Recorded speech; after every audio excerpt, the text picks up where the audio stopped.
Hi everyone! As you heard at the beginning of this presentation, I'm Alicia and I'm so honored that Paul asked me to give this response.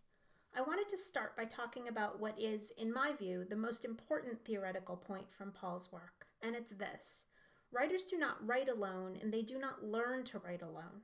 They take many actions and loop through many processes and tools to do so, but this view is uncommon in classrooms.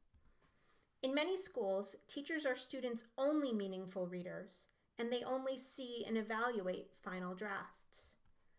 But classroom conversations and chalkboards become part of students' writing too, even if the students don't actually participate, as Jen Vanderheide and Alison Winhoff Olsen's work shows us. So do pre-writing and mapping activities that lead to writing. So do various kinds of physical and virtual drafting. And so do student and teacher annotations and feedback. But in many classrooms and on all standardized tests, adherence to rubrics is what matters. Paul's case of Nora shows us what we lose in understanding by focusing on what might be seen as rigorous evaluation. Bearing these classroom conditions in mind, I want to ask two questions and think about two challenges for us literacy researchers. How can we square our conversations about socio-historical work like this with day-to-day schoolwork?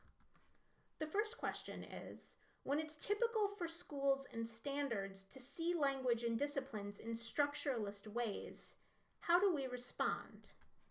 We live in a world, after all, where highly structured 5-paragraph essays are typical, even in English courses where students work with a huge variety of texts and genres. And as Paul showed us earlier, using the words claim, evidence, and reasoning passes for logical scientific writing, even when a worksheet suggests that most English sentences are impossible in scientific genres. I agree that writing histories and becomings are central to students' writing lives, but at the same time, deeply structural and rule-bound elements are embedded in school systems, largely by publishers and test makers. If I say 6 traits of writing, Common Core standards, or open court reading, many of you might cringe a little. Even though the discourse community's view of disciplines is deeply flawed, I see it alive and well in many classrooms. The surface features of claims and evidence may indeed be a tale of learning that is harmful to students' notions of what science is or what writing does, but these rule-bound notions exist in many spaces. Additionally, I think it's easier for university professors to draw critiques here because our jobs and our material conditions don't respond to test scores in the same way that teachers do. I wonder if we could talk about what we can do to shift this conversation.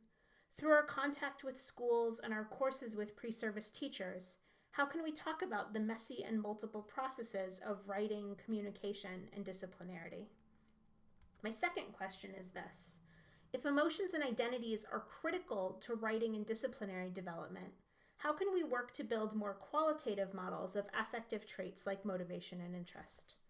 Paul showed us how Nora's emotion around cheetah cubs is part of a long, tangled path towards her development as a biologist, one that's full of goals, like helping the animals in Africa, and important identity development steps, like majoring in biology, winning a postdoc, or effectively distributing writing tasks across friends and family. But accounts like this are often trumped in the motivation literature by cognitive models that define such traits very narrowly, like Carol Dweck's work with goals and motivation.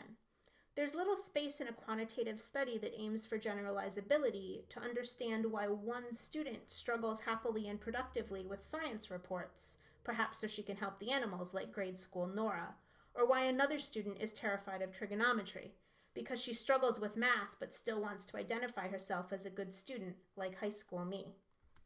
One example of researchers who have taken a path like this are Suzanne Heedy and Anne Renninger, who first built a model of student interest, largely from experiments with students solving standardized test problems. Now they're in the process of trying to generate a more nuanced qualitative understanding of how interested students become and persist over many years. Jane Lammers has been incorporating some of these ideas into her case studies of young writers, and I'm eager to see what she finds. To come back to the question, in literacy research, I feel like it's common to assume definitions for identity, interest, and motivation, which makes it difficult to see and trace these concepts over longer trajectories, never mind the ongoing difficulty of maintaining a truly longitudinal case study like Paul's work with Nora. But this work makes me think that as literacy researchers, we might try to dig into some of these concepts. They might be seen as fairly settled in the educational psychology literature, but we could trace and examine what they look like in terms of more complex, multi-process tasks of becoming. I'm out of time, so for now, these are my 2 questions and challenges for us. I'm eager to hear what all of you think and where the discussion goes. Thanks so much.